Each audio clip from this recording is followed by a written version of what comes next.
The second book of Chronicles. 2 Chronicles, chapter 1.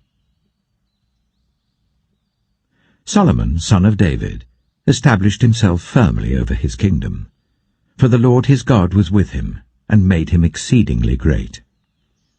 Then Solomon spoke to all Israel, to the commanders of thousands and commanders of hundreds, to the judges and to all the leaders in Israel, the heads of families. And Solomon and the whole assembly went to the high place at Gibeon, for God's tent of meeting was there, which Moses the Lord's servant had made in the wilderness. Now David had brought up the ark of God from Kiriath-Jearim to the place he had prepared for it, because he had pitched a tent for it in Jerusalem. But the bronze altar that Bezalel, son of Uri, son of Hur, had made, was in Gibeon in front of the tabernacle of the Lord. So Solomon and the assembly inquired of him there. Solomon went up to the bronze altar before the Lord in the tent of meeting, and offered 1,000 burnt offerings on it. That night God appeared to Solomon and said to him, "Ask for whatever you want me to give you." Solomon answered God, "You have shown great kindness to David my father, and have made me king in his place. Now, Lord God, let your promise to my father David be confirmed, for you have made me king over a people who are as numerous as the dust of the earth. Give me wisdom and knowledge, that I may lead this people, for who is able to govern this great people of yours?" God said to Solomon, "Since this is your heart's desire, and you have not asked for wealth, possessions, or honor, nor for the death of your enemies, and since you have not asked for a long life, but for wisdom and knowledge to govern my people, over whom I have made you king, therefore wisdom and knowledge will be given you. And I will also give you wealth, possessions, and honor, such as no king who was before you ever had, and none after you will have." Then Solomon went to Jerusalem from the high place at Gibeon, from before the tent of meeting, and he reigned over Israel. Solomon accumulated chariots and horses. He had 1,400 chariots and 12,000 horses, which he kept in the chariot cities, and also with him in Jerusalem. The king made silver and gold as common in Jerusalem as stones, and cedar as plentiful as sycamore fig trees in the foothills. Solomon's horses were imported from Egypt and from Suchet. The royal merchants purchased them from Suchet at the current price. They imported a chariot from Egypt for 600 shekels of silver, and a horse for 150. They also exported them to all the kings of the Hittites and of the Arameans. 2 Chronicles chapter 2. Solomon gave orders to build a temple for the name of the Lord, and a royal palace for himself. He conscripted 70,000 men as carriers, and 80,000 as stone cutters in the hills, and 3,600 as foremen over them. Solomon sent this message to Hiram, king of Tyre. "Send me cedar logs, as you did for my father David, when you sent him cedar to build a palace to live in. Now I am about to build a temple for the name of the Lord my God, and to dedicate it to him for burning fragrant incense before him, for setting out the consecrated bread regularly, and for making burnt offerings every morning and evening, and on the Sabbaths, at the new moons, and at the appointed festivals of the Lord our God. This is a lasting ordinance for Israel. The temple I'm going to build will be great, because our God is greater than all other gods. But who is able to build a temple for him, since the heavens, even the highest heavens, cannot contain him? Who then am I to build a temple for him, except as a place to burn sacrifices before him? Send me therefore a man skilled to work in gold and silver, bronze and iron, and in purple, crimson, and blue yarn, and experienced in the art of engraving, to work in Judah and Jerusalem with my skilled workers, whom my father David provided. Send me also cedar, juniper, and algum logs from Lebanon, for I know that your servants are skilled in cutting timber there. My servants shall work with yours, to provide me with plenty of timber, because the temple I build must be large and magnificent. I will give your servants, the woodsmen who cut the timber, 20,000 cors of ground wheat, 20,000 cors of barley, 20,000 baths of wine, and 20,000 baths of olive oil." Hiram, king of Tyre, replied by letter to Solomon, "Because the Lord loves his people, he has made you their king." And Hiram added, "Praise be to the Lord, the God of Israel, who made heaven and earth. He has given King David a wise son, endowed with intelligence and discernment, who will build a temple for the Lord and a palace for himself. I am sending you Huram-Abi, a man of great skill, whose mother was from Dan, and whose father was from Tyre. He is trained to work in gold and silver, bronze and iron, stone and wood, and with purple and blue and crimson yarn, and fine linen. He is experienced in all kinds of engraving, and can execute any design given to him. He will work with your skilled workers, and with those of my lord David your father. Now let my lord send his servants the wheat and barley and the olive oil and wine he promised, and we will cut all the logs from Lebanon that you need, and will float them as rafts by sea down to Joppa. You can then take them up to Jerusalem."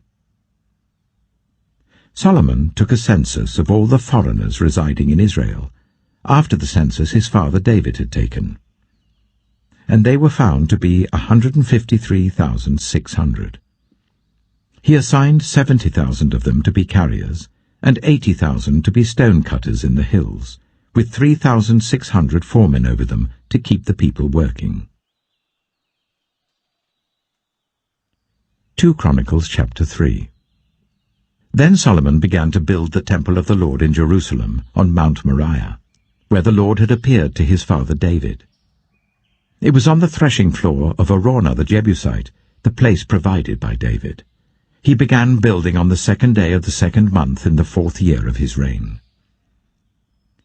The foundation Solomon laid for building the temple of God was 60 cubits long and 20 cubits wide, using the cubit of the old standard. The portico at the front of the temple was 20 cubits long across the width of the building and 20 cubits high. He overlaid the inside with pure gold. He panelled the main hall with juniper, and covered it with fine gold and decorated it with palm tree and chain designs. He adorned the temple with precious stones, and the gold he used was gold of Parvaim. He overlaid the ceiling beams, door frames, walls and doors of the temple with gold, and he carved cherubim on the walls. He built the most holy place, its length corresponding to the width of the temple, 20 cubits long and 20 cubits wide. He overlaid the inside with 600 talents of fine gold. The gold nails weighed 50 shekels. He also overlaid the upper parts with gold. For the most holy place, he made a pair of sculptured cherubim and overlaid them with gold. The total wingspan of the cherubim was 20 cubits. One wing of the first cherub was 5 cubits long and touched the temple wall, while its other wing, also 5 cubits long, touched the wing of the other cherub. Similarly, one wing of the second cherub was 5 cubits long and touched the other temple wall, and its other wing, also 5 cubits long, touched the wing of the first cherub. The wings of these cherubim extended 20 cubits. They stood on their feet, facing the main hall. He made the curtain of blue, purple, and crimson yarn and fine linen, with cherubim worked into it. For the front of the temple he made 2 pillars, which together were 35 cubits long, each with a capital 5 cubits high. He made interwoven chains and put them on top of the pillars. He also made 100 pomegranates and attached them to the chains. He erected the pillars in the front of the temple, one to the south and one to the north. The one to the south he named Jachin, and the one to the north Boaz. 2 Chronicles chapter 4. He made a bronze altar, 20 cubits long, 20 cubits wide, and 10 cubits high. He made the sea of cast metal, circular in shape, measuring 10 cubits from rim to rim and 5 cubits high. It took a line of 30 cubits to measure round it. Below the rim, figures of bulls encircled it, 10 to a cubit. The bulls were cast in 2 rows in one piece with the sea. The sea stood on 12 bulls, 3 facing north, 3 facing west, 3 facing south, and 3 facing east. The sea rested on top of them, and their hind quarters were towards the centre. It was a hand-breadth in thickness, and its rim was like the rim of a cup, like a lily blossom. It held 3,000 baths. He then made 10 basins for washing, and placed 5 on the south side and 5 on the north. In them the things to be used for the burnt offerings were rinsed, but the sea was to be used by the priests for washing. He made 10 gold lampstands according to the specifications for them, and placed them in the temple, 5 on the south side and 5 on the north. He made 10 tables and placed them in the temple, 5 on the south side and 5 on the north. He also made 100 gold sprinkling bowls. He made the courtyard of the priests, and the large court and the doors for the court, and overlaid the doors with bronze. He placed the sea on the south side, at the southeast corner. And Huram also made the pots and shovels and sprinkling bowls. So Huram finished the work he had undertaken for King Solomon in the temple of God. The 2 pillars, the 2 bowl-shaped capitals on top of the pillars, the 2 sets of network decorating the 2 bowl-shaped capitals on top of the pillars, the 400 pomegranates for the 2 sets of network, 2 rows of pomegranates for each network, decorating the bowl-shaped capitals on top of the pillars, the stands with their basins, the sea and the 12 bulls under it, the pots, shovels, meat forks, and all related articles. All the objects that Huram-Abi made for King Solomon for the temple of the Lord were of polished bronze. The king had them cast in clay moulds in the plain of the Jordan, between Succoth and Zarethan. All these things that Solomon made amounted to so much that the weight of the bronze could not be calculated. Solomon also made all the furnishings that were in God's temple, the golden altar, the tables on which was the bread of the presence, the lampstands of pure gold with their lamps, to burn in front of the inner sanctuary as prescribed, the gold floral work, and lamps and tongs. They were solid gold. The pure gold wick trimmers, sprinkling bowls, dishes, and censers, and the gold doors of the temple, the inner doors to the most holy place, and the doors of the main hall. Psalm 75. We praise you, God. We praise you, for your name is near. People tell of your wonderful deeds. You say, I choose the appointed time, it is I who judge with equity. When the earth and all its people quake, it is I who hold its pillars firm. To the arrogant I say, boast no more, and to the wicked, do not lift up your horns. Do not lift up your horns against heaven. Do not speak so defiantly. No one from the east or the west or from the desert can exalt themselves. It is God who judges. He brings one down, he exalts another. In the hand of the Lord is a cup full of foaming wine mixed with spices. He pours it out, and all the wicked of the earth drink it down to its very dregs. As for me, I will declare this forever.